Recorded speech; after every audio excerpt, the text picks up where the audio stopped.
Nova Nessus believes dairy deserves more. That's why its biosolutions are designed to take your dairy to the next level, delivering better flavor, texture, and clean label appeal while supporting sustainability and efficiency. With over 100 years of expertise and science-backed innovation, Nova Nessus helps you create products consumers love and trust. Ready to transform your dairy? Visit novanessus.com and discover how Nova Nessus can elevate your business. Now on to the show.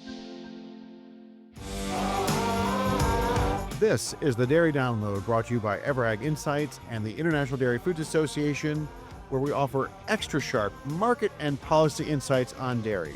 I'm your host, Phil Plord. And I'm your co-host, Kathleen Wolfley. This week's episode is all about adapting to the new consumer. Kathleen, we've had quite a great week. We were in Palm Desert. We saw each other. Not only that, more importantly, we were able to record several podcast segments live from the International Dairy Foods Association Dairy Forum. We had great guests. We had a great time. And for this episode, we feature 2 interviews focused on evolving consumer demand. We'll get to that in a minute. First, Kathleen, where are we now? Well, Phil, if I might interject, it was also really awesome to see so many of our loyal listeners at Dairy Forum this past week. They came out of the woodwork. They were happy to, they stopped by the booth. They waved at us. They took some merch. It was amazing. The only person taking pictures was Mrs. Plord, but hey, but a fan's a fan, right? Exactly. Well, here's where spot prices landed as of Thursday, January 29th. CME block cheddar at $1.38, up 3 cents on the week. Barrels finished at $1.41, up a nickel. Spot butter closed at $1.49, up 3 cents, and the spot non-fat dry milk market jumped to $1.42, 14 cents higher. And if I may, Phil, I'm going to roll with the most important thing, and I think it's tight non-fat markets. We're in this position today where, there's a lot of milk. We saw December milk production growth up 4.4% year over year, but it just doesn't seem like that milk is hitting the dryers. Sure, we've got new capacity in cheese that's pulling milk out of the balancing plants in some parts of the world, but I also think there's an element of strong demand for wet solids, particularly into things like UF milk.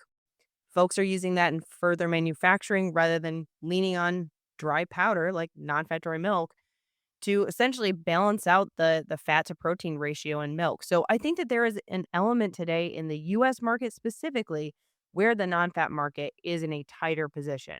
Does that mean that the market is going to continue to rally? I don't think so, given the fact that Europe has a lot of milk. They have a lot of powder. New Zealand has a lot of milk. They're growing their powder stocks. So I think there is an element of things will get rebalanced at some point, but in the right here, right now, the powder market seems tight. When's the last time anybody said that? It's been a while, right? It's been a minute. Yeah, exactly. And I think intuitively, the cheese capacity is soaking up a lot of this milk production growth.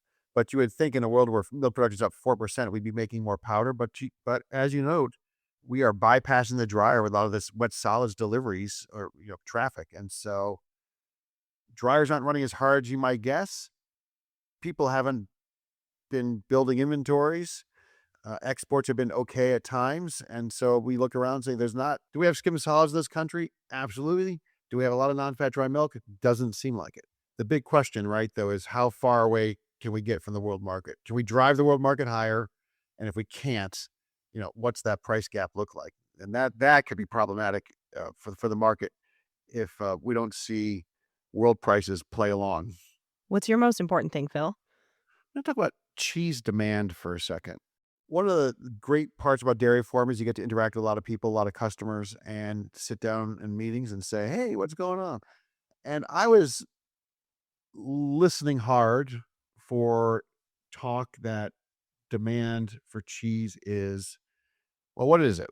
Is it good? Is it bad? Are we optimistic? Are we pessimistic?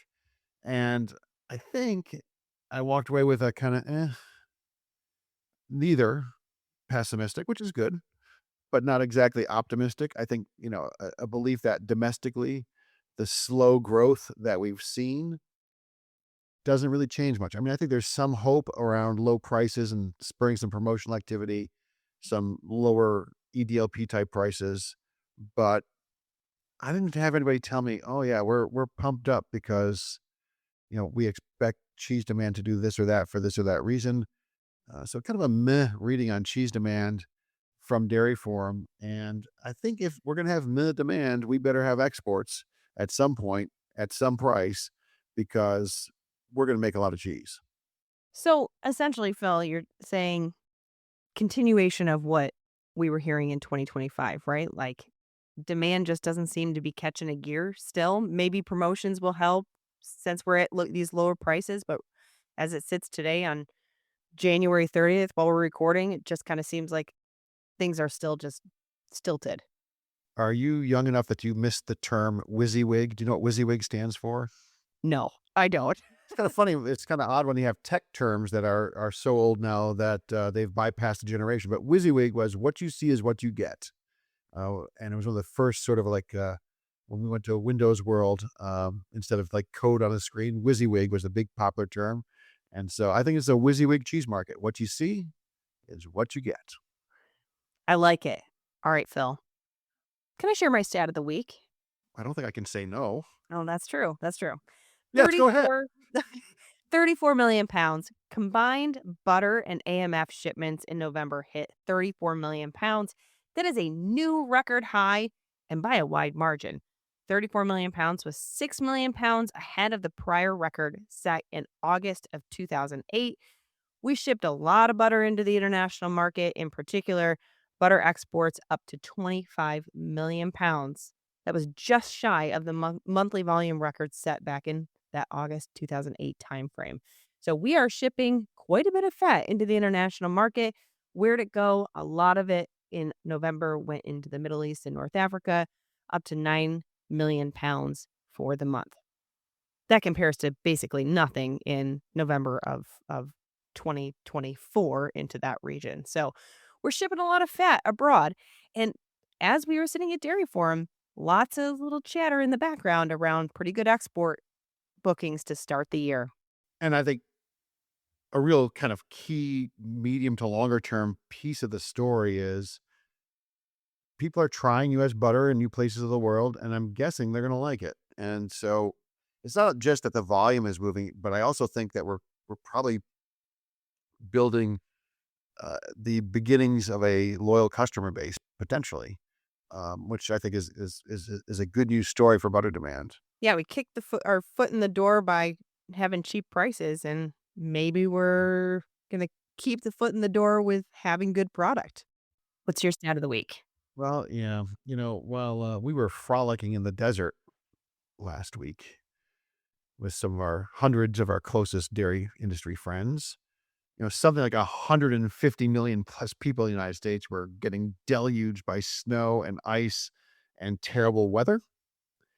And what happens when the snowstorm approaches? We go to the grocery store and we clean out the shelves. Gotta get bread, gotta get milk. Got to get it all, right? And so while I didn't see any lines outside the Ralphs in Palm Desert, in other places of this country, there was a run on the stores. So Placer AI data, one of our favorite data things we watch, for the week ending January 25th, grocery store visits up 13% year over year. And restaurant visits down 7%. So my stat of the week is up 13%. What happens when there's a big snowstorm across America? We run to the grocery store, we run hard, and a lot of us go.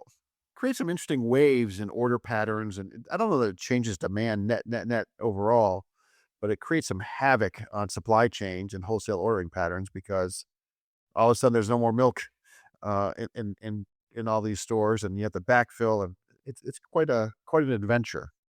I will say that Wegmans was pretty busy on Saturday when I went, and I thought to myself, "Why is it so busy in here?" And then I remembered, "Oh, yeah, we're supposed to get a foot and a half of snow."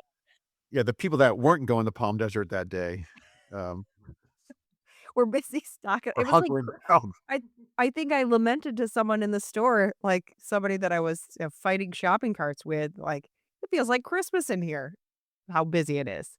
Yeah, it was Christmas for you because you went to bed in Palm Springs that Yeah. night. Alright, Phil.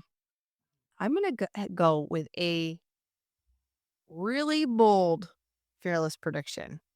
I don't think that the NDPSR non-fat dairy milk print will surpass $1.45 in the first half of 2026. Not the CME, the Not the NDPSL. CME, because we're already at $1.42 on the CME as of yesterday's prices. NDPSR print will not surpass $1.45. Okay, I'll make a bold prediction of my own. That's my turn, right? Yes, it is your We both turn. make one. Yeah, okay. I can't just say I'm not gonna make one because I'm afraid of being wrong. Talk of a new Fed chair, lots of drama around the Federal Reserve and interest rates. I'm not even sure when the new Fed chair would take over, but someone contemplation of a nomination. And we just saw this week the Fed hold steady on interest rates. I'm going to predict that there'll be only one rate cut in 2026. Okay. We'll see who gets the chair. We'll see how the economy goes, but one rate cut, 2026. That's my prediction. Fearless, bold. Nobody can say that we're not going bold. Now let's get to our first guest, live from Dairy Forum. It's Dairy Forum 2026 in Palm Desert, California, and we're back with a live recording of the Dairy Download. We are excited to welcome Jennifer Gallardi to the show. Jennifer is the Senior Policy Analyst for Restoring American Wellness for the Heritage Foundation. She has decades of experience in the fitness and nutrition industries working for large brands. She's also done numerous media appearances to explain the cultural and policy shifts happening due to the MAHA movement. Jennifer, thank you for joining us on this live recording of the Dairy Download. Live? Oh, great. Now that changes everything. Thank you. It's so nice to be with you. So, Jennifer, you've had an incredible career spanning fitness, nutrition, and now policy. What inspired you to make the leap from working with major brands to focusing on wellness policy with the Heritage Foundation? Yeah, how long do you have today? It's a long story, but what a lot of people don't know about me is my undergrad degree was actually in public policy. I moved out to California when I was 24, and I was also a dancer growing up, so I got involved in the fitness industry, nutrition, yoga, meditation, all the whole wellness scene in California. And like many people, COVID changed a lot of things for me. I began to reevaluate what I wanted to do, and I thought, I think I've done everything I can in this part of my career. I had a lot of success, or what most would call success by outward measures. And I just thought, I wanted to have a bigger impact. How could I shift to maybe blend the two worlds, what I had originally loved with what I had been doing for 20 years? So I went back, got a master's in public policy, and kind of wove my way into this MAHA movement. So it was, they say luck is when preparation meets timing. And that is really what happened for me.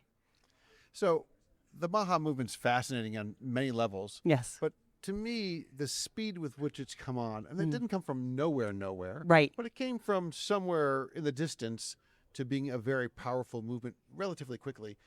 Do you have a perspective on why and how that's happened?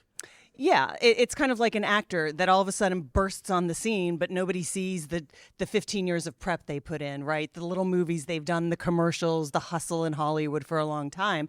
There have been a lot of these smaller movements around the country.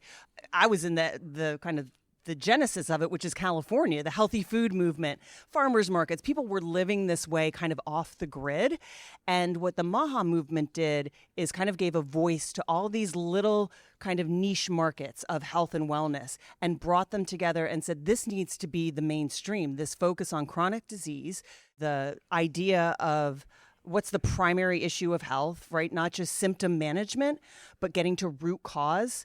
I think that is really what people want because the medical system has failed them. And so here's the alternative. Let's get to the root cause of your disease. Let's get to the food issues. Let's get to the sleep deprivation. Let's get to the stress and lifestyle. So I really think, like I said, it's not new. It just seems new because it's pushed into the mainstream. And as long as we're here at Dairy Forum, how does dairy fit into that conversation? Oh, you guys must be thrilled with the new food guidelines, right? Well, you see a little piece of cheese right near the broccoli. I know.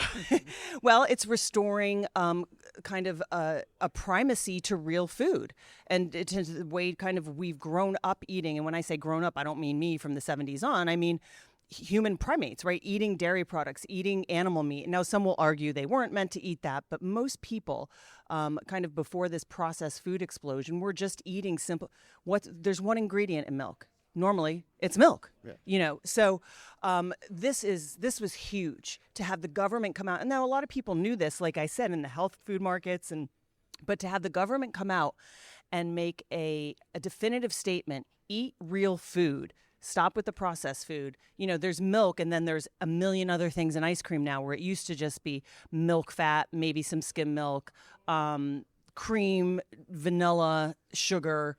not corn syrup and all these emulsifiers and everything. So we're getting back to, I think, not only eating real food, but nourishment, because there's a difference between eating and nourishing your body. And I love the fact, I mean, as a big fan of cheese, this is like the best thing that's ever happened to me. I think that, I mean, for me personally, if you watch the Beyond Meat story, not to pick on anybody. Yeah. But oh, they deserve picking on. Okay, well, go ahead. You can pick on them. Yeah. But I think that, clean label, it's been like a little victory for dairy just waiting to be discovered, right? Yes. Your label says milk. If you look at the alternative milk dairy beverages, you look at alt meat. Mm-hmm. I think part of the reason those things have run into tough times is because, look at that label, right? I mean, how do you see the average consumer interacting with that today? How mainstream has it become to say, oh, yeah, look at that milk. I want that more than all these other things, or beef. I want that more than all these other things. Yeah, I think like I said, there's a lot of people doing it, but the Maha movement pushed it to the forefront of read the labels. If you can't pronounce it, if your grandmother didn't use it, if it wasn't in your grandmother's cabinet, don't use it. I also think, to kind of go back to Beyond Meat, because you said I can pick on them, I really think the lie on the environmental movement that cow farts are going to be the destruction and downfall of our nation. Now, there's something to be said. Can we do better animal welfare? Can we treat, the caged birds and all that? Can we have that? Yes. But at the end of the day, for most people dealing with what they're dealing with now in our health crisis, it's obesity. And it's kind of the basic biological building blocks of what you're eating, the macronutrients, the fat versus carbohydrate versus protein. Milk is a great source of fat. It's a great source of of protein. It's natural sugars from the milk. And so, the environmental movements really did a great job on demonizing animal products. And hopefully we'll see that out of this movement. What's the intersection of the Maha movement on food and GLP-1s? I think it's still figuring it out. I know what my personal opinion of it is. If we're talking about getting back into accordance with our biological natures, with how we are made to eat, with eating real food, I think GLP-1s work against that.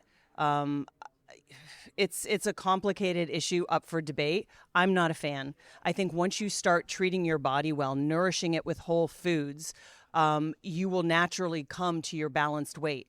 When you start interfering with your hormonal production and with GLP-1s, with insulin levels, the problem is going off of it. If you haven't built the discipline in there, it's always going to come down to discipline at some point. But I do feel when you eat whole dairy and eggs and meat, you feel nourished. There's not this need to. I know I had a great short rib last night. We had a chef catered dinner, private dinner. Great short rib. I had no desire for sweets after because I was so nourished by the meat in the meal that I didn't crave anything. And so when that happens, I think what's happened is the diet culture pushed this low fat idea, particularly on women, and they weren't losing weight. It's been a disaster. If anything, they increased the processed food through no fats, right, through kind of fat substitutes, and it's been a disaster because their insulin levels are going crazy. They're told to eat salads. And that's not nourishing. So then they crave other things, and it becomes a lot of willpower needed because you're hungry to keep that up. And then you gorge on things. When you eat whole, real food, particularly animal fat and animal protein, you feel satiated and nourished. And I think I think we've told women the wrong thing. And so now they're looking to these drugs. Instead of saying your hormone system has been messed up. We got to get you balanced and nourished. We've now turned to these drugs. And I'm afraid that when all you have is a hammer, everything looks like a nail. When all you have is pharmaceuticals, let's just keep nailing, the same thing. And that's, I think, hopefully, people are going to have to make their own decisions. And I understand there's other costs, right? You have to consider the cost of healthcare and how burdened our system is. And can we use any tools to get people's insulin levels down, to get them out of chronic disease? But there's going to be trade-offs. I guarantee it. There's going to be trade-offs. We're here at Dairy Farm, and you'll be making an appearance at near the end of the program, the so-called grand finale. Your talk is labeled, "What's Next for Maha?" So give us a sneak preview. What's next for Maha? It's a grand finale? I better That's change. what's on the I right here on the better paper. change what I plan to wear. I didn't know that. What's next for Maha? Well, hopefully some of the policy implications from the change of the food pyramid will start to trickle down into school lunches. We've already seen whole milk back in schools has been a big push. So I think we'll start to see maybe the policy ramifications come down. I hope so. The interesting thing that they didn't do is lift the cap on saturated fat at the same time that they flipped the food pyramid. So we'll see them maybe try to wrestle with them, and they might keep it. You can still have whole milk, whole yogurt, a certain amount in your day, in your diet, and still keep at that recommended daily allowance.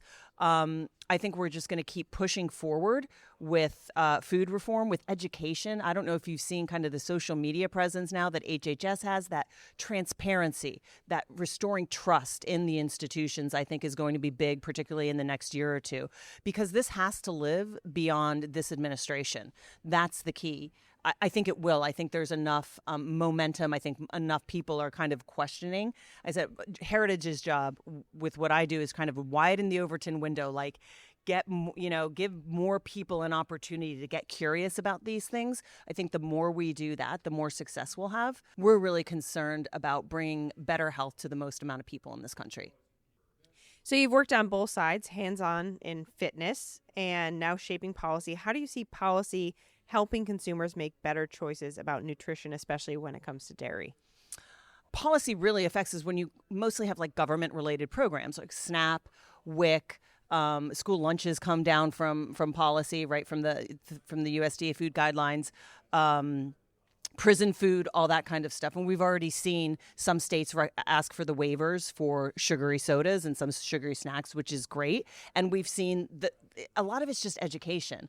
I don't think, as a conservative institution, we're not big on like government telling you what to do. So I do think part of HHS is like their campaign. They're doing great with social media. They've got witty kind of reels they're putting out about dairy. And quite frankly, for me, it's just nice to see somebody who walks the talk. I mean, when you look at Secretary Kennedy, he looks like he's healthy. Like, you can have your disagreements with him, but you might want to listen to him on some of the things he's doing, as opposed to some of our health officials that lead. And I was like, I'm pretty sure I'm not. It's like you go to your doctor who's obese. I'm like, I don't think I'm going to take health advice from you. So I see, policy can only do so much. I always say this. It's really the cultural transformation that has to happen. And I don't know if you've heard this said in the past year and a half. I've been saying it for a while. I think people get to a point when they're sick and tired of feeling sick and tired. And obviously maybe not getting good information. So I think there's a curiosity there that will maybe drive policy in a different direction. But the will has to be there. Like, you have to have the popular kind of opinion with you to kind of go along with these policies, maybe vote different legislations in. It still requires the system. You can't heavy-hand it. So kind of an oddball question maybe, but would you have imagined 10 years ago, let's just traffic in broad stereotypes, right? You're from California, health movement, you kind of guess like they kind of a bunch of lefty granola people out there. Yeah. Right. How bizarre or amazing or logical is it that this movement has kind of really reached its peak of popularity, for now anyway, on the right, or as part of a Republican administration?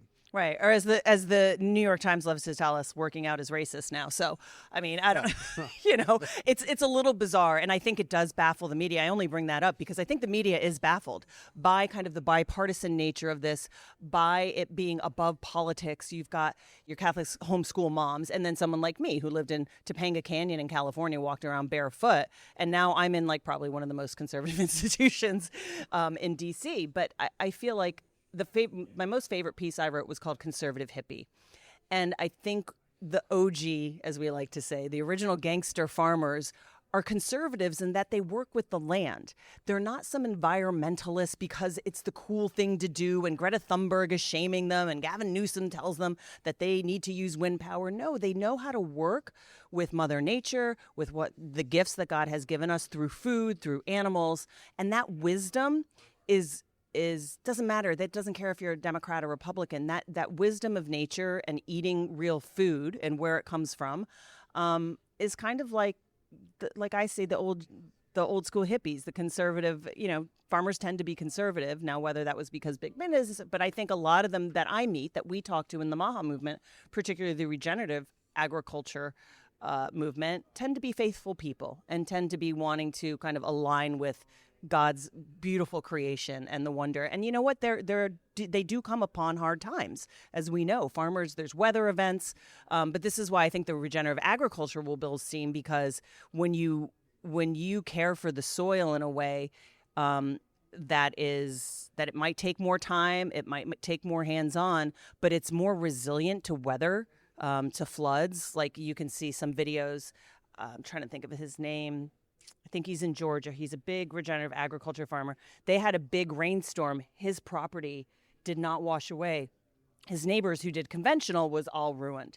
And so it's that return to knowing the soil. But to get back to your question, that to me is kind of conservatism, right? That's working with the land. But I do think it does rise above politics too, what you're seeing in the Maha movement. I mean, who would have thought of Kennedy and Trump? And then someone like me who lived in very liberal California but grew up conservative. It's like it doesn't make any sense, right? And so there's got to be a prevailing wisdom that's rising, to the level where it's bringing people together. And it's really a pretty simple wisdom. Yes. What do you think is next? I mean, we've figured out within the HHS, hey, how to flip the pyramid and get cheese and broccoli next together. What do you think is the next iteration of food policy that's to come? I don't have any inside tracks. I can't really predict that way, but I think it's just to carry this momentum forward.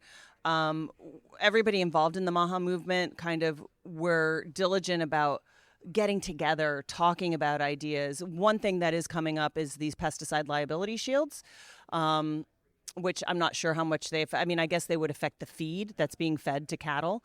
But that is a point of contention right now within the EPA. They tried to pass it through Section 453 in I don't know if you know any about this. They tried to kind of sneak it through the appropriations bill. It's a de facto liability shield for pesticide companies. And we have internal discussions about this. We don't automatically go one way or the other. We're not saying ban glyphosate or any of these pesticides, but we're calling for really good research. Our instinct is that somehow they affect the microbiome, the gut lining, over a long period of time if you eat them or if you're exposed to them, and that's kind of a disruptive factor in autoimmune issues and maybe obesity. So I think it's something that needs to be delved into. There needs to be really good research, which is where the NIH comes in. So I think we're seeing that battle ahead of us. They're now looking, I think, at trying to get it into the Farm Bill because it was taken out of this appropriations bill, both at the House and the Senate level. That's kind of what's happening in D.C. at the federal policy level. But on the kind of the cultural shifts, I just think we're going to be gaining more and more momentum. I don't know where you live or what you see in your towns, but I think you're going to see grocery stores maybe catering to the Maha consumer, and this increased interest in real food and health, and maybe labeling changes. I think we're going to see some of those. I know they're talking about increased transparency for gluten. And again, this can be argued from an economic standpoint. Is this going to increase our costs? Is this going to increase the food producers' costs? So there's always trade-offs in policy. There's never one good solution, which is why it really does come down to the individual family and the choices that those families make around the dinner table. Well, Jennifer, we're so glad you came to Dairy Forum and stopped by the Dairy Download. So thank you for being here, and good luck with your talk tomorrow. Thank you. Now let's go to our second conversation about innovation and new products. We're excited to have Donna Barry with us. She hosts the popular Barry on Dairy website. She sends out the popular Daily Dose of Dairy email. She writes articles for leading food trade publications like Dairy Processing and Food Business News. She's a frequent speaker on dairy and food industry events. She's been tracking consumer behavior and food trends for more than 25 years. Donna, thank you for joining us for this live recording of the Dairy Download and for being a repeat guest. We think you were a season 1 guest on the show, so nice to have you back. Welcome to the show. Tell us a little bit about your background and how you became a voice for dairy food trends. Well, thank you for having me back. I was a little concerned that I kind of ruined it the first time around and I was on your no-no list. But, I guess even people on SNL could get invited back once in a while. So I kind of feel like it's something like that. Maybe we need to get robes for... Oh, if you The multiple, yeah. on like the Alec Baldwin, like the Yeah, three like times if you have like a yeah. 5-time, is it a 5-time Yeah, guest? club, yeah. There we Yeah, go. that could be fun. That could be fun. So, Speaking of innovation, but there's one right all there.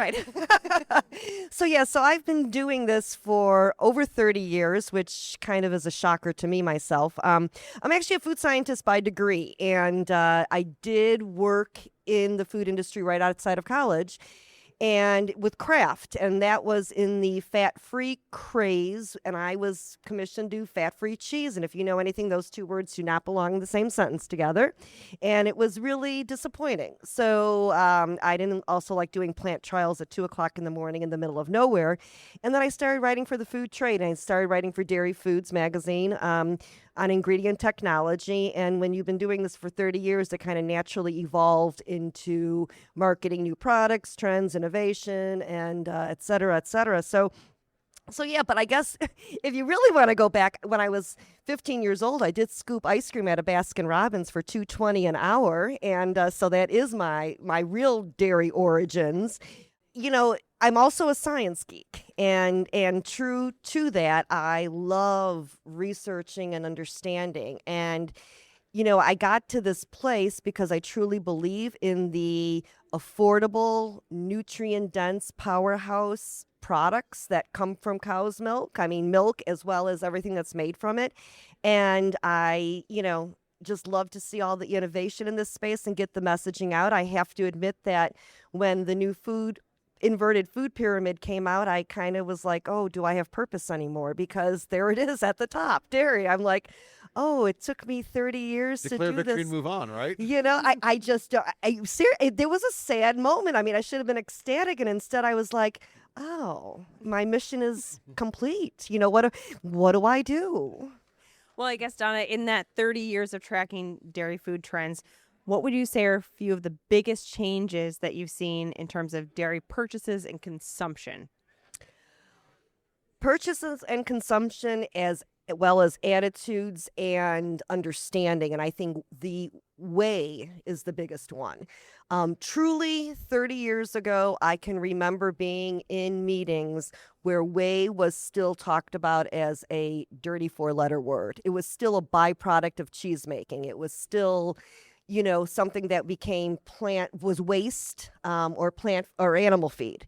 And now, whey is the golden child of the dairy industry. So that is the biggest change, and consumers get it. I do think consumers still need to be educated on it. So that's an issue there. Some people think like, oh, does it grow on a plant? I like, no. So that is one of the biggest ones. But then another thing that really sticks with me is how targeted product innovation has evolved in the dairy space, and specifically in yogurt, and specifically with little kids. We were just talking about having little ones and stuff like that. I actually can say that when my 26-year-old was about 6-7 months old, that is when Stonyfield came out with Yo Baby, and I was all over it. And that was the first baby yogurt that I'm aware of. So it's 26 years old. And but since then, just look at that space and that part of the refrigerated segment, and how many products there are, sneaking in veggies, getting the whole milk, fortifying it with extra nutrients. So there's been a lot of evolution there, and it's exciting to see the fact that if it makes so much sense for 6 months and older, that it should also make sense for old. and that to me is a real exciting dynamic. So in the universe of products, and as dairy's evolved, there's always talk about functionality. There's talk about nutrition. There shouldn't always be talk about cost, right? Affordability. And of course, taste. Is taste the most important one of those in your opinion? Or what's the most important of those? Taste, nutrition, functionality, and cost? If it doesn't taste good, you're not going to buy it again. So without a doubt, it has to taste good. And that actually is probably one of the attributes that dairy owns in that refrigerated space of that segment. This is why it is, continues to win consumers over. The alternatives didn't really deliver on the taste. And, here we are. Taste is number one. And then that nutrient package, now that has become, I definitely think, number two, and then price. So, but it has to be taste, and gosh darn it, it tastes good, especially when there's a lot of fat in there. What about food in general? We hear so much about sustainability, transparency. Do those values ultimately transfer to what the consumer purchases? Every single study I have read or have heard people present the information on, consumers all want it, but they're not willing to pay for it. However, it is slowly becoming the point of entry in a lot of retail spaces and with a lot of buyers and different store brands. So it's almost necessary now. And that's one of the beauties of dairy also, is that it's actually kind of inherent to the product. I mean, it's pretty easy to talk about the farm and the cows. In fact, Clover Sonoma in California just came out with some new packaging where they have a QR code on each of the cartons, and you can scan it, and actually it will take you to the farm where that milk came from, and you could even maybe see the cow where the product come from. There's a couple specialty brands that do that, and again, it's inherent to dairy, and it's expected by many buyers and retailers these days. Sitting where you do in terms of a lot of time on innovation and new products and what's next, could you identify one thing that's made it that surprised you and one thing that maybe hasn't made it that surprised you? Ooh, I'm really excited about cottage cheese's comeback. I've always said it's the original high protein dairy food. So, really pleased by that. Maybe I was responsible for it. I don't know. Okay, you can take credit if you want. I like to take credit for. I mean, I truly believe I got it to the top of the food pyramid. I don't necessarily know that I'm disappointed, but I feel like there's so much opportunity, and we don't do it here in the U.S. Dairy desserts, as in refrigerated ones. The beauty of it, though, is that in the frozen case, things have really evolved from multi-serve packages to single serve. Like, single serve is now probably 3/4 of most freezers in the supermarket. And the consumer is looking for that portion control in that single serve. And so I'm hoping that that will help gain traction in the refrigerated space. If you go overseas, Asia and Europe, refrigerated desserts are big. And I've been pushing for that for a long time. Another area, though, and I think it's coming around, the future of coffee is going to be chilled coffee. I did not realize this until a few weeks ago, but about 70% of Starbucks's retail shop sales is refrigerated or is cold coffee. And there's a lot of opportunity to improve what's out there in the U.S. and not be shelf stable products or UHT, but fresh products. And if you've been to Asia or Europe again as well, they have a lot of products that look like a coffee cup like you get from Starbucks that just has a simple seal over it, and they're refrigerated in the dairy case.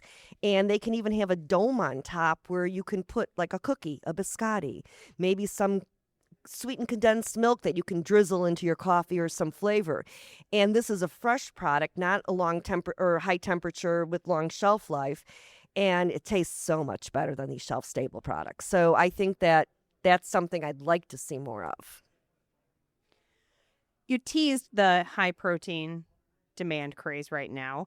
What do you think that this push toward protein ultimately means for dairy demand? And how long do you think we're going to see this push of protein in the retail space and even beyond into food service? Well, everyone says it's not going away. It's going to be joined by fiber, is the big news for this year. And I agree. I think it's going to be more of a package deal. I don't see it going away. I think it's kind of silly when it's showing up in some products. So we were mentioning a little while ago, like Pop-Tarts now have protein in them. But it's inherent to dairy. It's part of that dairy matrix. And I do believe that the science is still being conducted to talk about how the macro and micronutrients and the, bioactives and everything else that's in milk is part of the whole package and what makes dairy proteins the superior protein. And so I do believe it's going to continue for a long time. I think some of these other products are a little strange, but they're there. And you know what? They still are a differentiator and a reason to purchase. I'll buy a package of Quest chips that are high protein, but I won't eat like regular potato chips. So along those lines, what are some of the most unique dairy product innovations you've seen recently? I think there's going to be a lot more customization for specific, to target specific ailments or healthy aging or functionality. And you see a lot of that in Asia. So that does make me get excited about that. I really, they have, well, and we have some of that here, but like a milk rose flavored milk with collagen is a product I've seen in Asia. That's a really good example. I mean, who doesn't want a rose flavored milk with collagen? You don't, but I do. So there you go. Tell me on the benefits, but Yeah, yeah. So I think that is what excites me is dairy being a carrier for other functional ingredients and kind of more of this package of goodies that is being provided. Donna, we're on day 3 of Dairy Forum 2026. What's been your favorite thing so far? You can say the Dairy Download podcast Yeah. recording, and that's in bounds. My favorite thing so far has been the I really appreciate the Women in Dairy event, which was last night, and the conversations that many of us old timers have had is just how we have grown in this industry, and it's pretty fun and exciting and very rewarding to see. So that's probably been my favorite part, but networking with all those women and just talking about, where we are today versus where we were. But as far as I'm concerned, Dairy Forum always is off the charts with amazing attendance and great content. And, gosh darn it, the Dairy Download is also a highlight of the event too. So what is my excuse to get out of the Midwest? Are you kidding me? Oh, and I have to go back tomorrow. Well, Donna, we really appreciate you joining us again on the Dairy Download and for this special live recording at Dairy Forum 2026. So, well, thank you for having me. And sun is out. Doesn't that look fun? That's a wrap for today's show. As always, we want to thank our production team, Matt Herrick, Mariah Minnick, Andrew Jerome, and Jeff Cullen at IDFA, and Abby Bauer over here at Everag. And thank you to our sponsor, Novanessus. If you are interested in what Kathleen and I do for our day jobs, check us out at ever.ag. Remember, if you enjoy the show, hit the subscribe button and leave us a positive review on your favorite podcast platform. Thanks for listening to the Dairy Download. Until next time, stay sharp.